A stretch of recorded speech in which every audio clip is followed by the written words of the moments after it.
जो यहाँ के देवतुल्य मतदाता हैं वो बदलाव चाहते हैं। वो चाहते हैं कि उनके बीच का गाजियाबाद कई वर्षों से भाजपा का गढ़ है। इतना सब कुछ के बाद भी जीत भाजपा ही रही है। लगातार जनता उन पर विश्वास जता रही है। ऐसे में आप किस तरह से उनके किले में सेंध लगा पाएंगे? भारतीय जनता पार्टी पे विश्वास करके यहाँ से 3 बार सांसद बनाए, विधायक बनाए, पर उनकी जो कहीं उम्मीदें थी भारतीय जनता पार्टी के नेताओं से, वो उम्मीदें वो पूरी नहीं कर पाए हैं।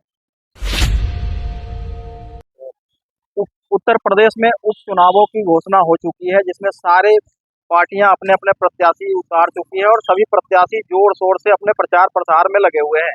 अब इसमें देखना क्या होगा, जनता किसको इस बार विजयी बनाती है। साथ ही हमारे साथ सपा गठबंधन के प्रत्याशी हैं सिंहराज जाटव जी, उनसे हम बात करेंगे कि हाँ क्या हवा है और वो किस तरह से प्रचार प्रसार कर रहे हैं, किस तरह से जनता के बीच अपना विश्वास बना पाएंगे। जी, आपका बहुत बहुत स्वागत है कि आपको पार्टी ने इस लायक समझा और आपको ये दायित्व दिए है।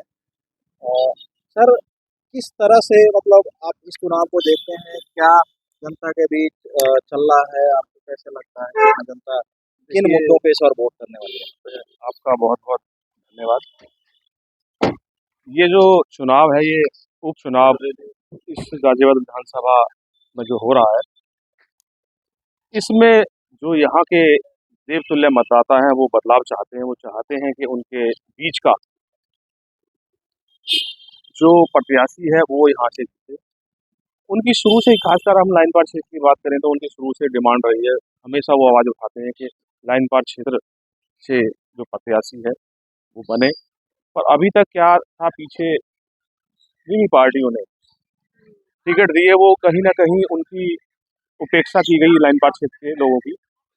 इस बार इंडिया गठबंधन के प्रत्याशी के रूप में आदरणीय अखिलेश यादव जी ने जो मुझ पर विश्वास किया है, मुझ पर भरोसा जताया है, और खासकर जनरल सीट पे एक शेड्यूल कास्ट के व्यक्ति को टिकट देके जो उन्होंने विश्वास किया है, वो निश्चित रूप से कहीं ना कहीं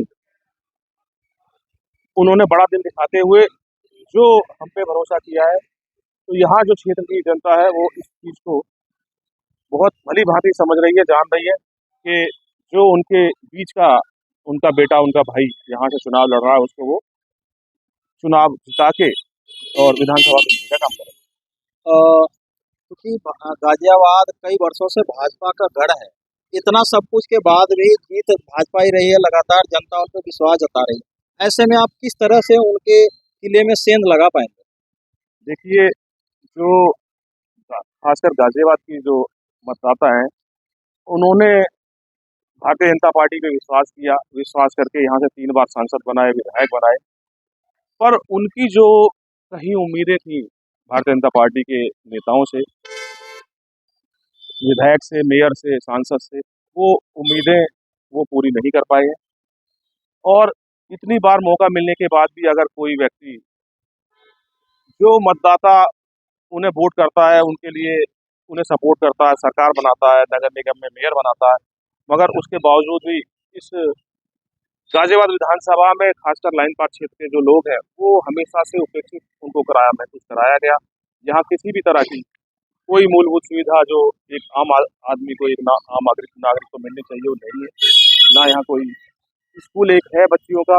उसके अलावा चूँकि पॉपुलेशन 3 लाख की आबादी यहाँ निवास करती है और उसके साथ साथ लगभग 7 लाख लोग यहाँ रहते हैं, तो यहाँ पे एक ही स्कूल है। यहाँ एक बच्चियों के एक स्कूल की अति आवश्यकता है, एक कोएड स्कूल की आवश्यकता है, एक सरकारी अस्पताल की आवश्यकता है, एक स्पोर्ट्स कॉम्प्लेक्स की आवश्यकता है।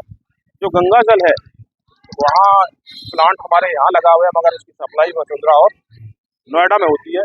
इस लाइन पार क्षेत्र के जो लोग हैं, खासकर विजयनगर और प्रताप बिहार के, उनको उस गंगा जल की सप्लाई नहीं होती है। तो ये सब मुद्दे हैं, इन्हीं मुद्दों को लेकर मैं जनता के बीच में हूँ और निश्चित रूप से इस बार जनता बदलाव करेगी और आगामी चुनाव में 20 तारीख को अपना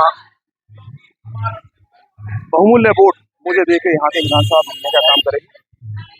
बहुत बहुत धन्यवाद।